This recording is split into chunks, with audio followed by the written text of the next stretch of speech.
Good morning.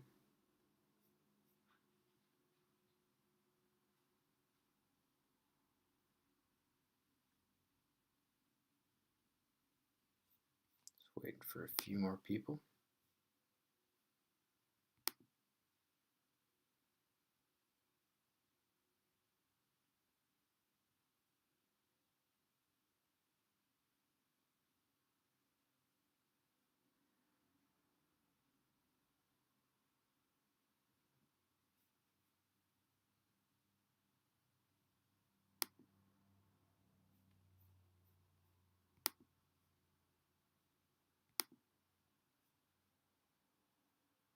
Dum-de-dum. All right, well, no one is joining, so I'm just going to start. It is the right time to start, isn't it? All right, so today we are working on Gauss's law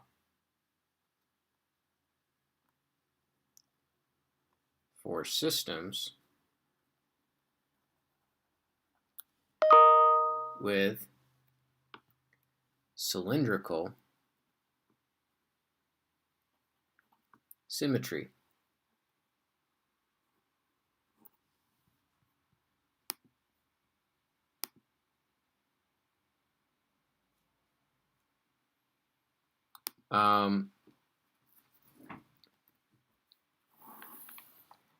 So if the system has cylindrical symmetry, then that means that your Gaussian surface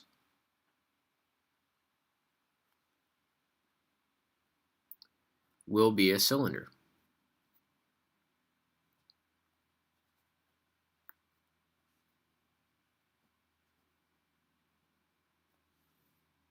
All right. So your Gaussian surface is going to be a cylinder. And so let's say that this is the axis of that cylindrically symmetrical system. The electric field is going to point either directly away or directly towards that axis.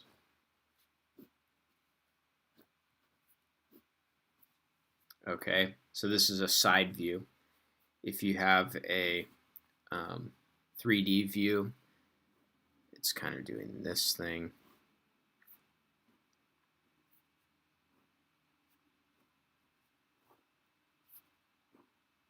Like that.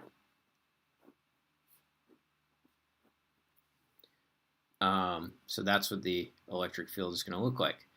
Now, you're choosing this Gaussian surface to be a cylinder. So the Gaussian surface kind of goes like this.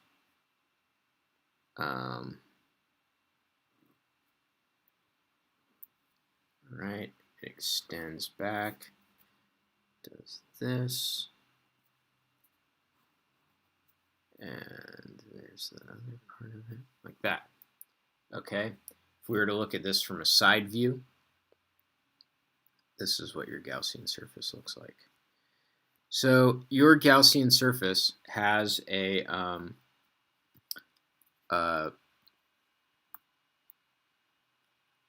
it has a radius r, so this would be the radius r, and it has a length L. Now, when we do the integral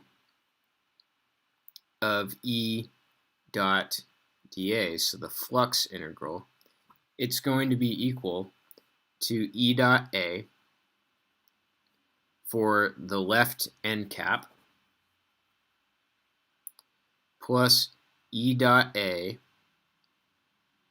for the right end cap, so this one, plus E dot A for the curved middle face.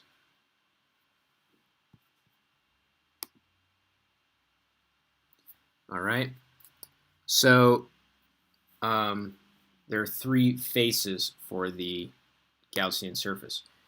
Now, because of the way the electric field points, these end caps have an area vector that points to the left or to the right, like this. So the end caps, the angle between the electric field and the area is 90 degrees. So these end caps both have angle equals 90 degrees, which means that the dot product is going to be 0. Okay, so these two don't matter for the dot product. And then for the middle section, the area vector points away from the Gaussian cylinder, perpendicular to its surface. So you have an area vector that goes this way, and you have an electric field that goes this way. So your E dot A for the middle surface has theta equals 0. Okay, so we would just get EA. All right, so the area is the surface area of the middle face of the Gaussian surface, which is 2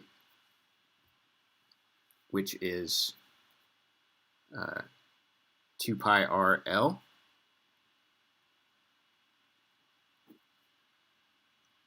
Okay. So, yeah. Why is this the surface area of the middle face? Because the middle part of a cylinder is a circle, which has a circumference 2 pi r, and then that circle is stretched a length L along the middle section of the cylinder. So then if we apply the full Gauss's law, we have the integral of E dot dA is charge enclosed over epsilon naught. And then the left-hand side for this cylindrically symmetrical system is E times 2 pi RL. It's charge enclosed over epsilon naught. Then divide both sides by 2 pi RL. And we get that the electric field is the charge enclosed divided by 2 pi epsilon naught L R. Okay? Boom. So that is the fundamental equation that we're going to work with. All right. So we're going to do 2 examples just like we did last time. So the first example, okay, we are going to have, now typically when you have a cylindrically symmetrical system, you draw it sort of looking down the barrel of the cylindrically symmetric system, okay? So I'm going to draw sort of a front view, okay, and a side view. I'll draw both just because I'm nice. So if we have front view, we're going to have a line of charge in the middle, okay? Then we are going to have a conductor. All right. So there's the conductor. And then we are going to have a cylindrical shell of charge that is around all of that. Like so. Okay? So the radius of the inner surface of the conducting cylinder is, I can't remember what I called it, conducting cylinder is what it is A. The outer radius is B. Okay. And then the cylindrical shell has a radius C. Okay, so we have 3 radii. Now what if I draw this from a side view? You have the top and the bottom of the cylindrical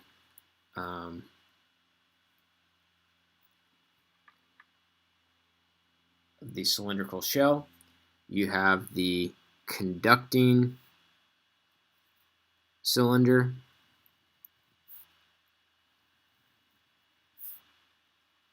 on the top and on the bottom. That.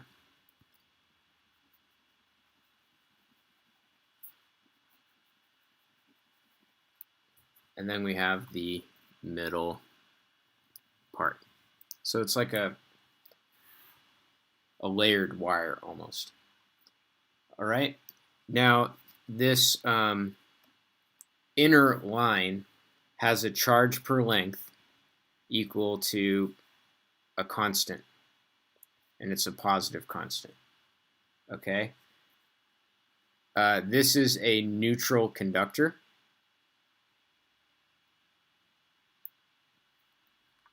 Okay. And then this outer surface, the outer cylindrical shell, has a charge per length of minus lambda. So when I say it's not minus lambda and minus lambda, it's the entire thing. So the entire toilet paper tube, if you will, has a charge per length of minus lambda coulombs per meter. Okay? So we have 3 cases here. All right? Actually, 4 cases. So case 1 is going to be if R is less than A. Oops. Case 2 is going to be if R is between A and B. And case 3 is R is between B and C. And then the last case is R is greater than C. Okay? So what we want to do is we want to figure out what is the charge enclosed in each case. All right? So, and then we will use that to calculate the electric field from this formula. Now, your Gaussian cylinder, this system, it extends from, minus infinity to plus infinity. Okay, so this goes from minus infinity to plus infinity. But your Gaussian cylinder is finite. So your Gaussian cylinder has a length of L. Okay, so your Gaussian cylinder has a length L and it has a radius R. Okay, so this would be a picture of what your Gaussian cylinder looks like for case 1, because the radius of that Gaussian cylinder is less than A. All right, so how much charge does this enclose? Well, we are going to use the fact that lambda is charge per length. Okay, so that means that if we take lambda and we multiply it by the length, that's going to be the amount of charge enclosed. Okay, so the charge enclosed in this case is plus lambda times L. Now, what happens here is, see how the charge enclosed has L as a factor, and then the denominator also has L as a factor, so the L cancels out. Okay, and so we would get lambda over 2 pi epsilon naught R plus that. Okay. Then we get R between A and B. That would mean that our Gaussian surface is now inside the conductor. And we know that inside a conductor, the electric field is 0. So I can just immediately put 0 without any kind of calculation whatsoever. Okay? If R is between B and C, that would be like our Gaussian cylinder is in this region right here. All right.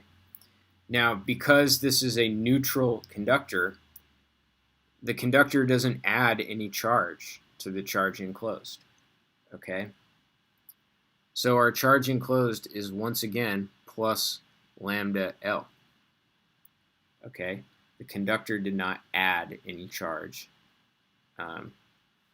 because it is neutral. So that means that our electric field is exactly the same.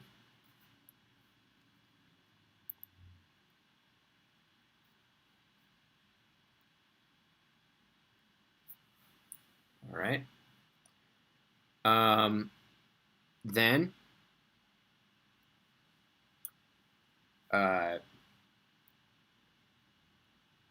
we have R greater than C. So that means that our Gaussian cylinder extends all the way out here. Okay. So now we are enclosing a section of the toilet paper tube as well. Okay. So this is like the outer toilet paper tube. And because the toilet paper tube has the opposite charge per length, the charge enclosed will be plus lambda L for the inner line of charge, and then minus lambda L for the outer line of charge, which is equal to 0. So because the charge enclosed is 0, that means that the electric field will also be 0. So we have, okay, so that's how that works. So now we could say, well, what if we wanted to graph the electric field as a function of R? Well, there are 3 sections to it. There's section A, section B, section C. All right. And I know that if R is between A and B, we have an electric field of 0. And if R is greater than C, we have an electric field of 0. Okay. Now, what does it look like in these regions? Well, it looks like this, which the variable is R, so we can see, so it's going to look like the graph of y equals 1 over x. Okay. So it's going to come down from infinity. Okay. And then it's going to go to 0. And then it also looks like y equals 1 over x right here. So we could actually, even though the value of the electric field is 0, we could continue the trend, and then that trend picks up again once we get in between B and C. And then it goes back down to 0. Okay? So that would be a graph of the electric field as a function of R in this case.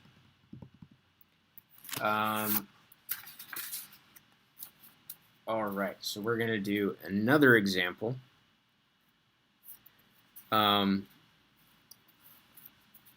Where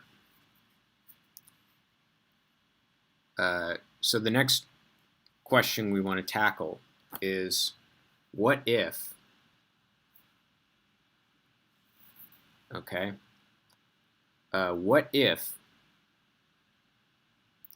the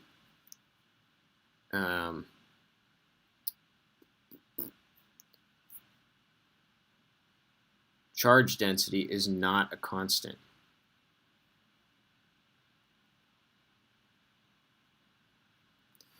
So R in this case is not distance from the center. So if you have a spherical symmetry, R represents distance from the center.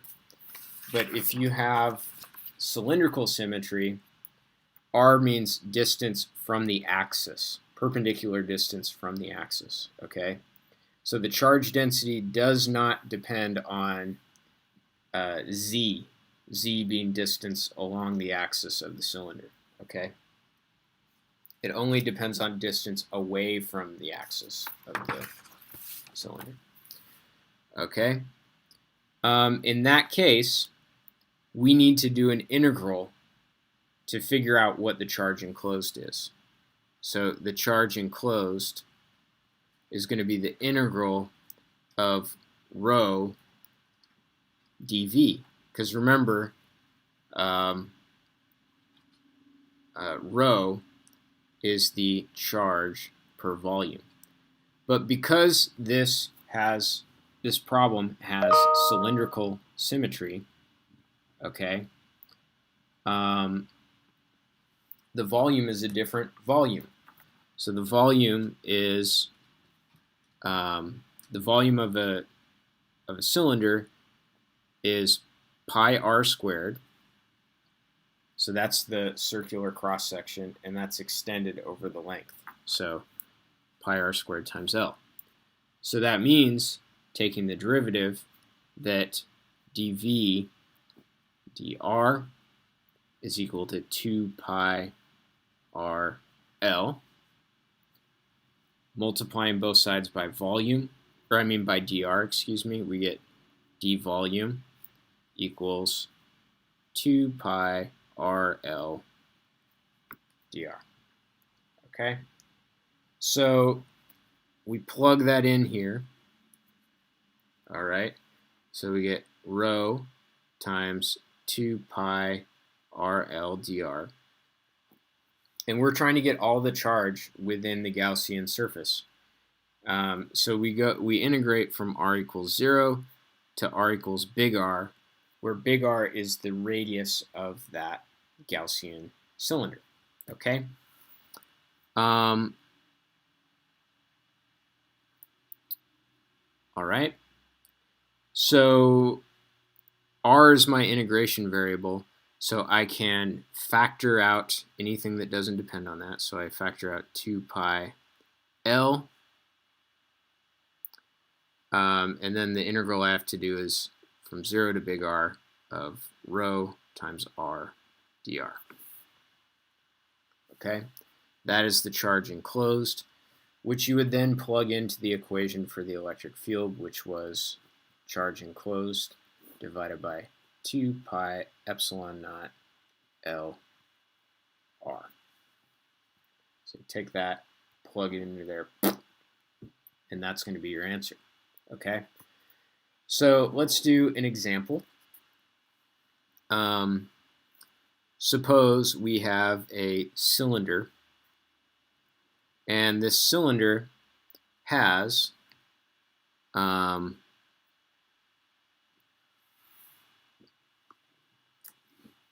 trying to think of the formula for rho. Let's suppose that rho of R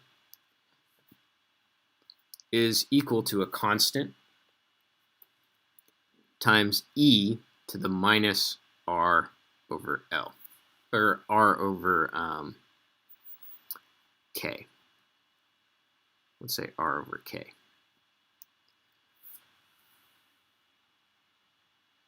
Actually, let's say R over A. My bad. So many variables to choose from. Okay. But it's only equal to that when R is less than A. And then if R is greater than or equal to A, all right, rho of R is equal to 0. So it's a cylinder of charge. I'll attempt to draw it here. It's a cylinder of charge. Okay.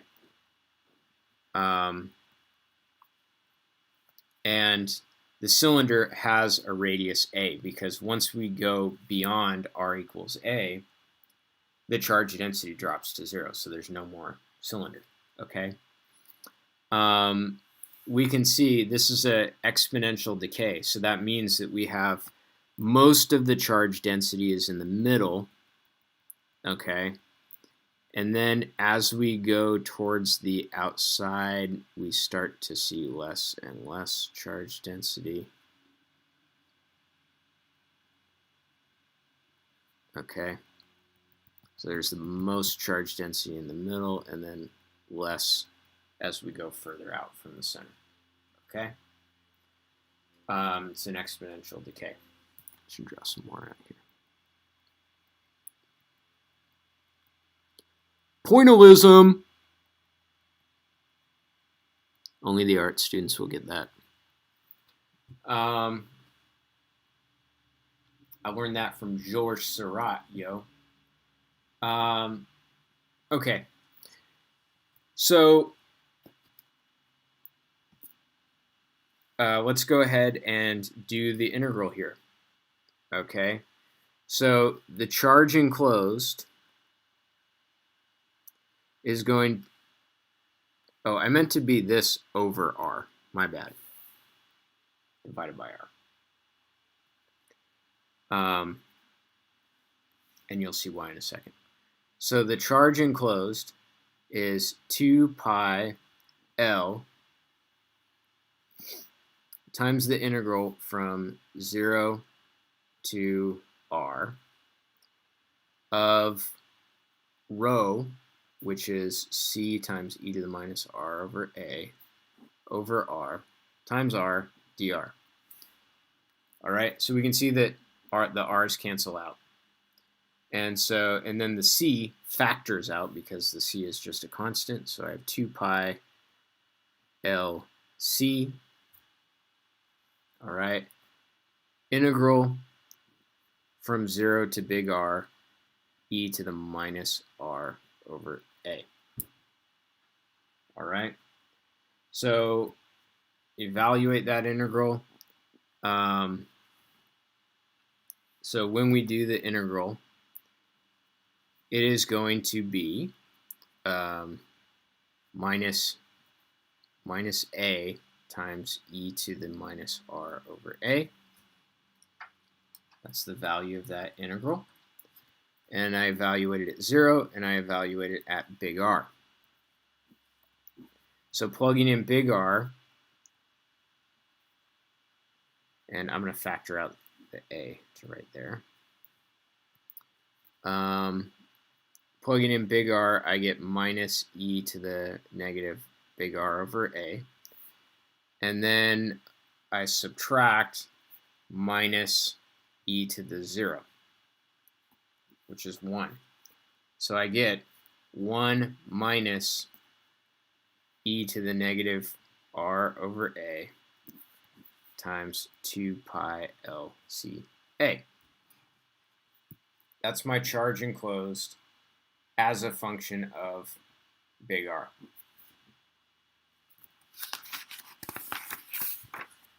All right. So now I have to plug this into the formula here, the formula there. So I have the electric field as a function of R is equal to charge enclosed 2 pi L C A 1 minus e to the negative r over a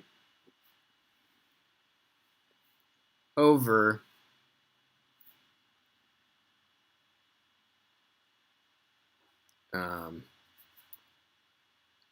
2 pi epsilon naught L R. Okay. And then 2 pi's cancel, L's cancel, and I get CA over R times the quantity 1 minus e to the negative r over a. So that is my electric field. Now here's the thing, though. The charge enclosed is capped. Okay, so this is the answer when this is the answer for the electric field when R is less than A. All right, but the thing is that it's only a finite cylinder. So once the Gaussian surface gets bigger than R equals A, at that point it's enclosed all the charge it's going to enclose, right? Like if your Gaussian surface is this big versus if your Gaussian surface is this big, it still encloses all of the charge. As long as it's bigger than the charge distribution itself, it's going to enclose everything. So the maximum charge enclosed, we would set, so the maximum charge enclosed is when our Gaussian surface exactly fits around the cylinder, and it never goes any bigger than that. So what I'm going to do is I'm going to set big R equal to A, all right? And so I would get, what do I get here? I have to do my integral, but this time with big R equal to A. And so my charge enclosed is going to be 2 pi L C A over 1 minus e to the negative A over A. Oh my gosh, Bug. That's a nasty fart. Bugger, come here. Come here, boy.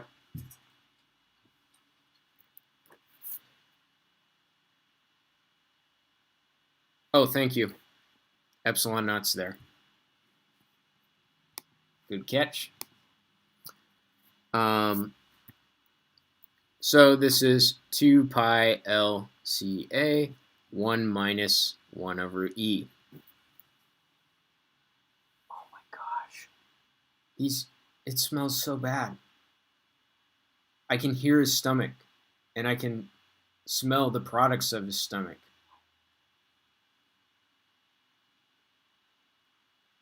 Oh no, bugger. So then this I plug in. It's really distracting me. This I then plug into the formula. Okay, so notice how the maximum charge enclosed doesn't depend on big R. Okay, so that means that the electric field as a function of R now becomes 2 pi LCA times the quantity 1 minus 1 over E over 2 pi epsilon naught LR. 2 pi L cancels 2 pi L.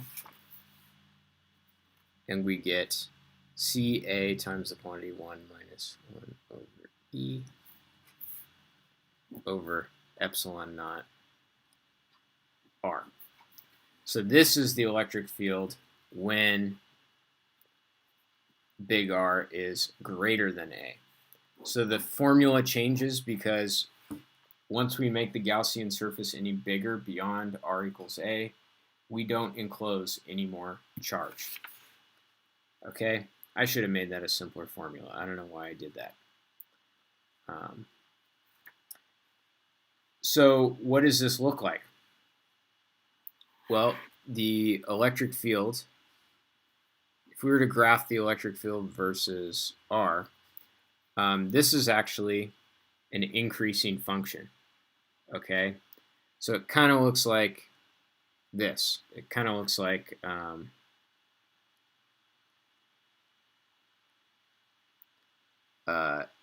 it kind of grows until we get to R equals A, and then it begins a 1 over R dependence. So it will then start to drop like this. So it kind of looks like that. Okay. So that was a little bit complicated, but I will, in the homework, the form of the charge density is just going to be a simple monomial, and so the integral is going to be super duper easy to do. Okay, that is my lesson for today, and I will see